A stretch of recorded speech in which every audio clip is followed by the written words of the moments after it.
Hey everybody, welcome back to Instant Gameplay. My name is Shawn, and today we are taking a look at basically 5 games that if you are either new to gaming, then maybe you don't have your collection built up quite yet, and that's okay, or maybe you're trying to get somebody else into gaming, these are 5 games that I would recommend to you. Now these are not my favorite games necessarily, but these are games that I have played and I have had success introducing to new people. So that's why these are on my list. So that's the first caveat of this, is they're not my favorite games, but I do highly recommend them for new players.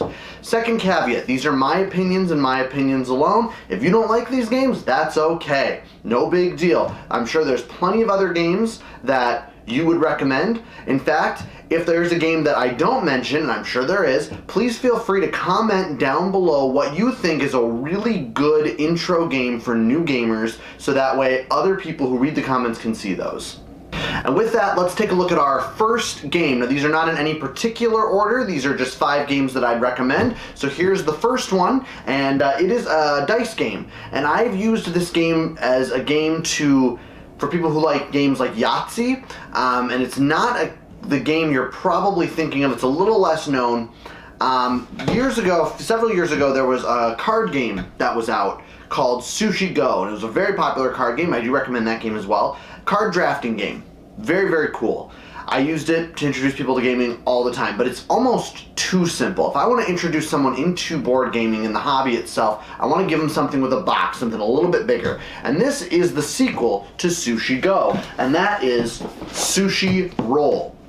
Sushi Roll is an awesome dice drafting game. So in this game, you are going to get one of these boards. There's actually not much to this game at all, but you're going to get one of these boards. And on this board, there are different scoring opportunities. For example, different types of sushi. So maki rolls, if you get so many, you're going to get so many points. Then you've got dumplings, tempura, you've got like chopsticks down here, you've got some desserts, some wasabi, so there's different things on here. And as you are going to be playing your game, you're also going to have one of these little conveyor belt tokens.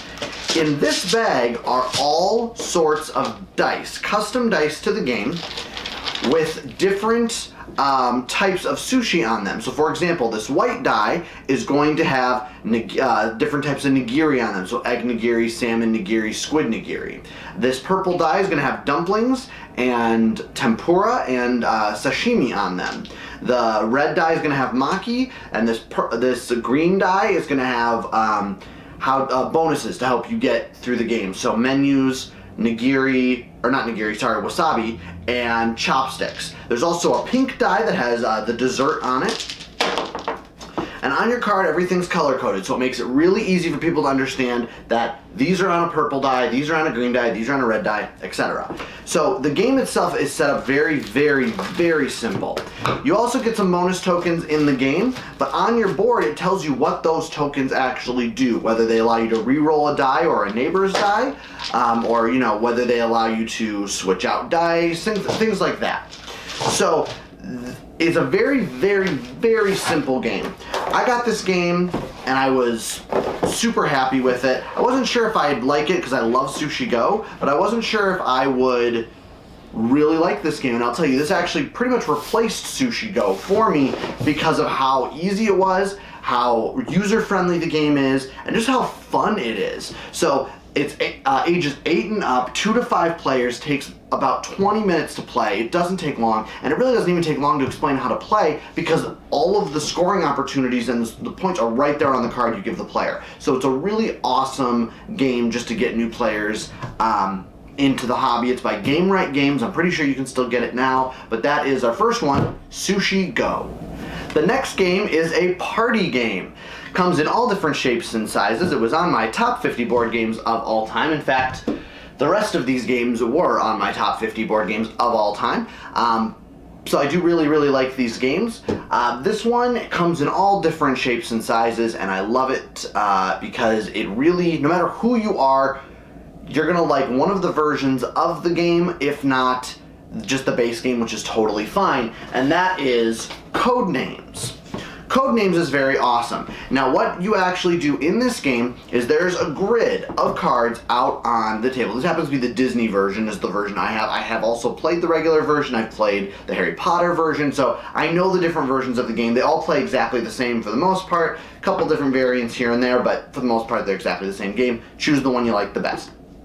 So in this game you have a grid of cards out on the table and 2 teams. And what you're going to do is the 2 teams are going to nominate a clue giver, and that clue giver is going to have a little card that tells you which cards out in the grid belong to your team and which cards belong to the other team. And your goal is to give clues to allow your team to guess the cards that are on your team so you can score points. However, you want to get them quickly. And the way you do this is by giving 1 clue for multiple cards out on the table. So if there's a color theme, you can say red 3. If there's 3 of your cards, they'll have red on them, for example. Or if it's in the Disney case or Harry Potter, let's say it was Harry Potter and all 3 characters appeared in the Sorcerer's Stone, you could even say something like 3 Sorcerer's Stone, knowing that they're all appearing in that movie or that book. Just things like that. So you really want to get these things quickly.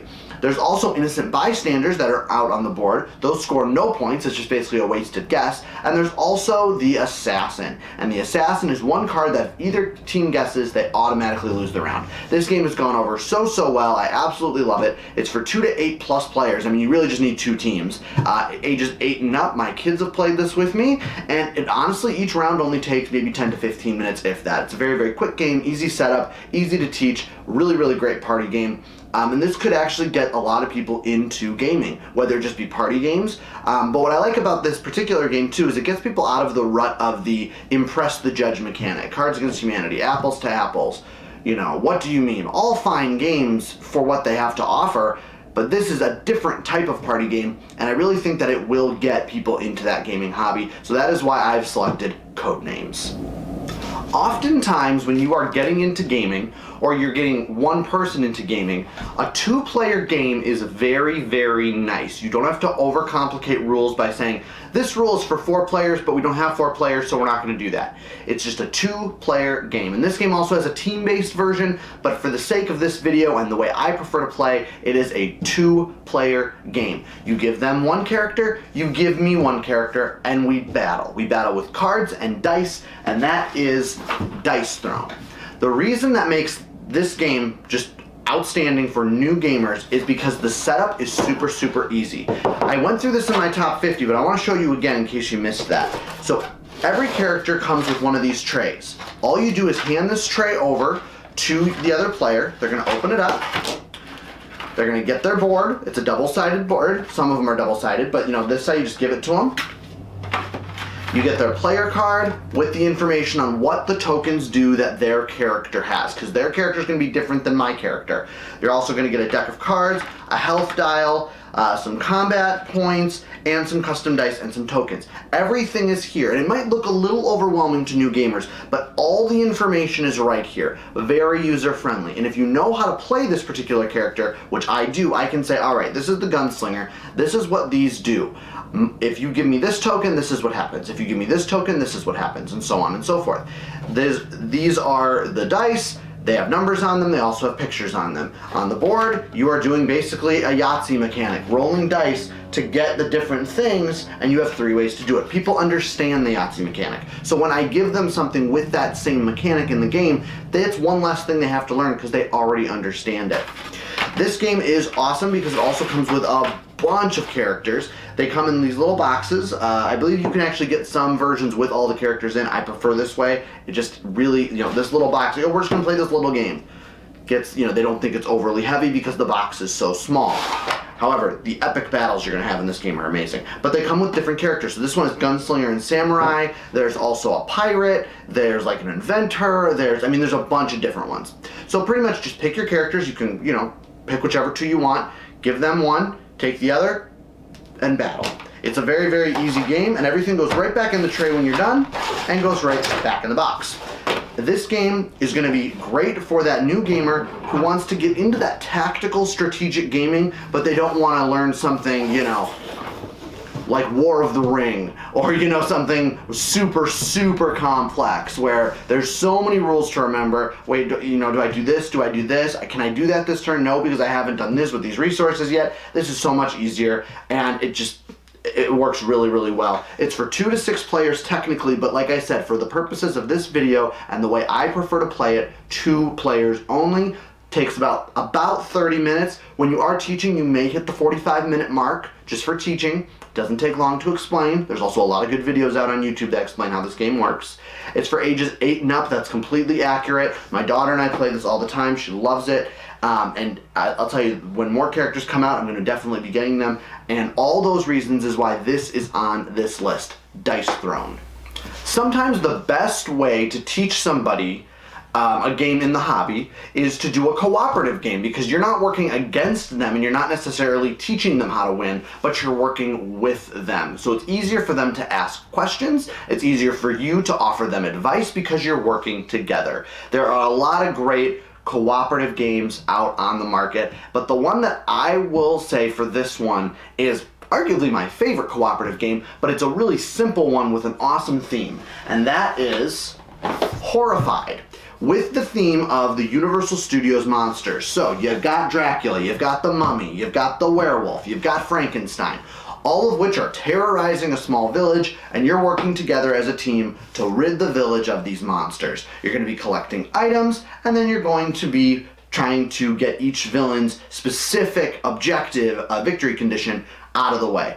Very, very simple game. There's also a solo mode on here too, so you can play this by yourself, which we're going to do because I absolutely love this game. But it's for ages 10 and up. But the game looks really cool. If I show this game to someone and say, hey look, this is what we're playing, and either they like horror movies or they just like scary stuff, or you can't look at this and not say this is a cool looking game.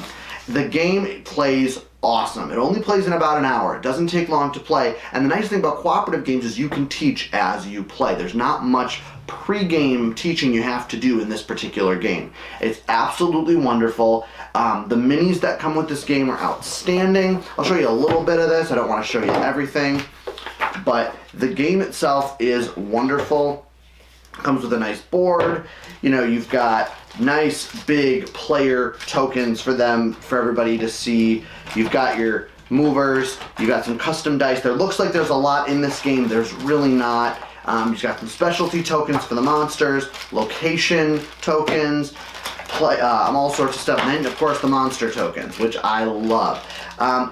I will say some of the components in this game look a little kid game for my liking, like the colors of the monster tokens, but really that's my only complaint. The game plays amazing. I would introduce this, and I have introduced this to many people, just saying, hey, I have this new game. When I first got it, I took it to a game a game event, and this one had just come out and people were kind of wanting to get their hands on it. I had it.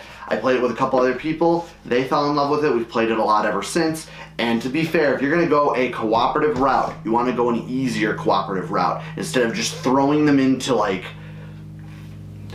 ghost stories, for example. That's a difficult cooperative game, and it's not for new gamers. This, super easy, super lightweight, and people can catch on really easily. If they don't like the theme after this, there are other options. Maybe Pandemic or something a little bit, with a different theme, but a similar feel. But that's really why this game sits on this list, because it really will help get those gamers at least into cooperative gaming, which I really enjoy, and that is why this one, Horrified, is on the list.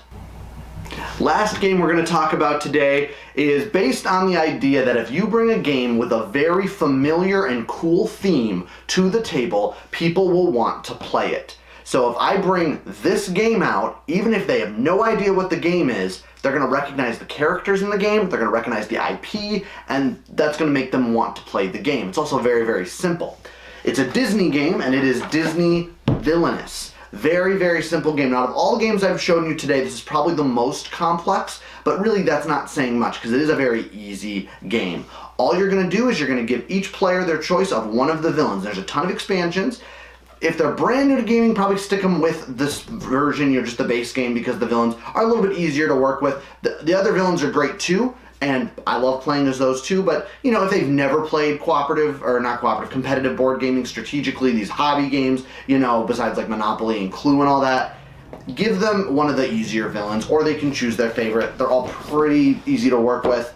But in this game, you are taking on the role of one of the Disney villains. And my box is stuck. There we go. And all you're going to do is you're going to give them, for example, this is Prince John, you're going to give them this board. The board has 4 locations on it that they are going to then take their mover, which is right there, and each turn they go to a different location and follow what is on the space. Each player also gets a little reference card for what each space does, but it's really easy to know because as you're playing the game, they're easy to remember. There's not much. For example, draw a card, take a power token, which are, you know, basically currency in the game. You know, take 2 power tokens, move a card from here to here. They're also going to have their own custom deck of cards in the game. So for example, with Prince John, I'm going to take his out here. His just happens to be on top. Of course, this is Prince John from Robin Hood. Each character comes with 2 decks. One that is their custom color, and then like a white deck. The one that's their custom color, this is the one that they're going to be playing with throughout the game. This is all the villain stuff in the game. So you could have different effects, like Prince John can set a trap, there's intimidation, there's condition cards like greed, and then there's different allies. So Prince John has the Rhino Guards. And the Sheriff of Nottingham. He also has different items like his crown that he can use to try to get his specific objective done. Every villain has their own specific objective. For example, Prince John needs to start his turn with 20 power, which are these little tokens right here. If he starts his turn with 20 power tokens before anybody else completes theirs, he wins the game. Arguably, Prince John's probably the easiest one in this one. That's why I use it as the example. But these boards are really easy. People understand I can only go to one of these 4 locations. I can't go to a location. I can't go to the same location twice. And then I play a card either above or I play a card below. And then other players can take these white cards and they'll get to choose 2 if they take this action and decide which one they want to play on them. And these are the hero characters from the game. It's called the Fate deck. So for example, in Prince John, you've got Maid Marian, Robin Hood, cards called Steal from the Rich, King Richard, you know, all of these types of things, Little John. And you're going to play these cards on the top part of here, which are going to block different things that they can do. And they also have other things in there that, you know, other conditions on the card that'll say, oh, maybe you can only have 4 cards in your hand or 3 cards. Maybe you can't gain money right now. Stuff like that. But then you defeat those characters, they go away, and you keep working. And it's a wonderful, wonderful game. Again, people know these characters, so it makes it very easy to work with a game like this because people understand what they're looking at. There's also not a lot to the game. It's very simple. You take a character, you do the objective, and you move on from there. It's not an overly difficult game. Now, all that having been said, it is the most complex game I've shown you, but that doesn't mean it's a hard game. I actually play this game more so than any other. I don't say it's my most played game in my collection, but it's one of them because people like the Disney characters. They like the Disney villains, so it's something they can relate to. But pretty much, if you can get them on board to this will open their door to all sorts of other games with similar styles, similar gameplay, you know, asymmetrical player powers, that kind of stuff. So really, really awesome game, Villainous. That's going to do it for today's video. However, we're not done yet because we are now going to vote on the next game we are going to cover right here on Instant Gameplay. Your first option is going to be a cooperative game that we just talked about, and that is going to be Horrified. So if you would like to see us do a solo run through of Horrified on the channel, go ahead and comment Horrified down below. Your other option is going to be a game that was in the last vote, but I wanted to give a second chance at being able to be played, and that's what I'm going to try to do. If something doesn't get picked, I'm going to put it back into circulation to see if, you know, there's interest in that. And that one is going to be Wingspan.